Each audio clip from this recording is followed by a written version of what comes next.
Pasintabi po, patay ang isang batang lalaki sa San Fabian, Pangasinan matapos mahulog sa kaldero na may pinakuluang tubig.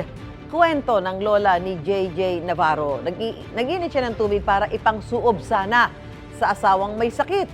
Habang pinupunasan niya raw ang kanyang mister, narinig niya na biglang umiyak ang isa sa mga naglalarong bata.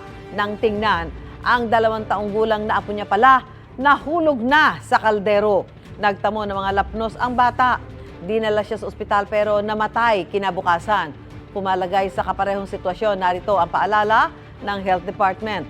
Mag-apply ng cold compress sa bahagi na buhusan ng mainit na tubig. Takpan ang mga nalapnos ng benda. Huwag maglagay ng ointment at kagad na kumonsulta sa espesyalista.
Mga kapuso, para una ka sa mga balita, mag-subscribe sa GMA Integrated News sa YouTube. Sa mga kapuso abroad, subaybayan niyo po kami sa GMA Pinoy TV at sa www.gmanews.tv.